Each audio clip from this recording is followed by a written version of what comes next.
Hi everybody, it's Carla from Casey Creates. I have a project share for you, and really it's because I've gotten so many kind comments and compliments on my fairy house video lately.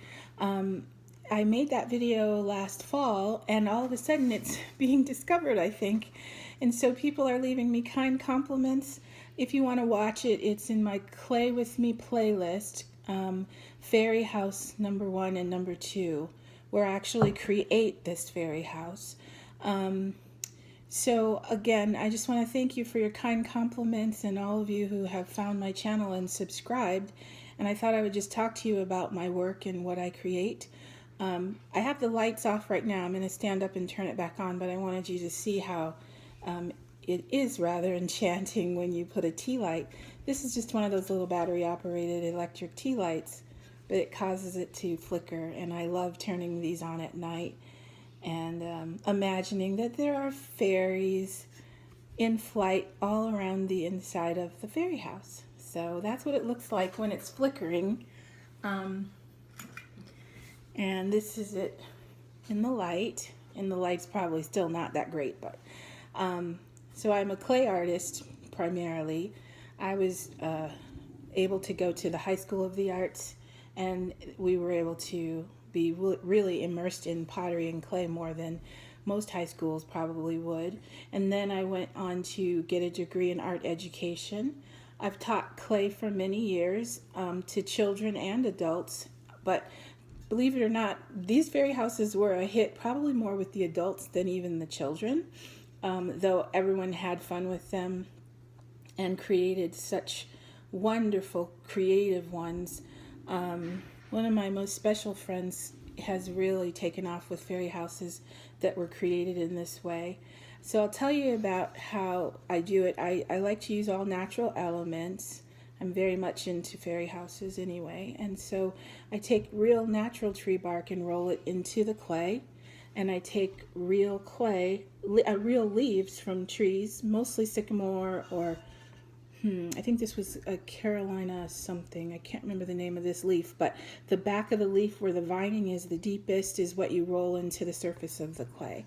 Then I just stain the clay with iron oxide, and I stain the leaves with underglaze. All my pottery is fired to cone 5, 6, which makes it much more durable, and you can put these outside and they will take the weather really well. So the trunk is made with tree bark impression, and the roof was made with the impression of leaves, and it's just a matter of layering and scoring and slipping and doing the typical hand building process to make sure it holds together. Yeah, there's the little tea light. So what I do is I put a hole in the bottom and then set it over the tea light. And you could put a real candle. Just be careful to make sure you blow it out. I find it safer to use the electronic one, or battery operated one. So here it is in the round. These little faux stones.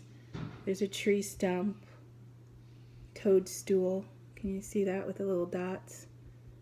So all the decorating is done with underglaze. I made a little hidden door here, which we like to pretend is a critter door for bunnies and squirrels and rabbits to hop in. And there's a little back door window here. And this one's probably not as embellished as some of the other ones I've done, but I still love this. The branch has got a nice fun little twist. And then there's some more tree branches, clusters of leaves. And then we're back around to the front where the door is. One of my campers or students told me that the reason you leave the door partly open is to let the fairies know they're welcome to come and go as they please. So that's why we make them with the door partly open. And then these are just stones around the door frame. And there's the a round little window with a cross window frame, and then some leaves there.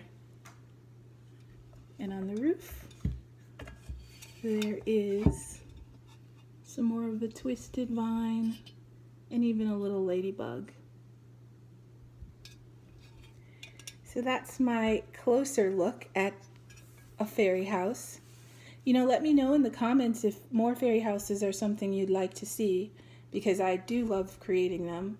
I'm not where I have access to a studio right now, but I will be back in a studio at some point because clay is truly my passion. And though I have been really having fun with some of the fabric lace type crafts, and I will continue with that, I'm going to jump back in with my clay soon. I want to show you another form that I do a lot, and that's woven clay. And this is from a series I call the Enchanted series. And I weave hand-rolled coils of clay to make these type forms. That's the handle. Let me see if I can pick up my camera so you can see a little better.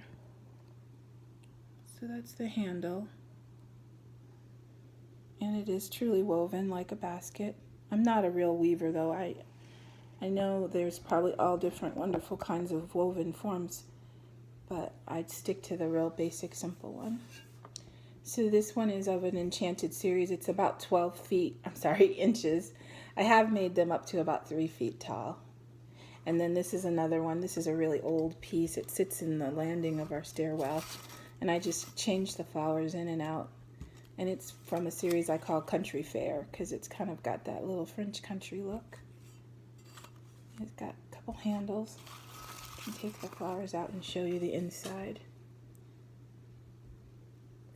So, just thought I'd share a little bit of my clay work with you. I don't think I've done that yet on any of my videos. And I wanted to do that today. Just as a way to say thanks again for visiting my channel. I hope you'll come back and look for more videos soon. I'm not sure if I'll have any clay ones up soon, but I will in the near future, so don't be strangers. Thanks for stopping by, and let me tell you, if you have a chance to get your hands in clay, it's awesome. I hope you can find a class near you, and I will talk to you again soon. I'll give you a last look of the fairy house with the light in it.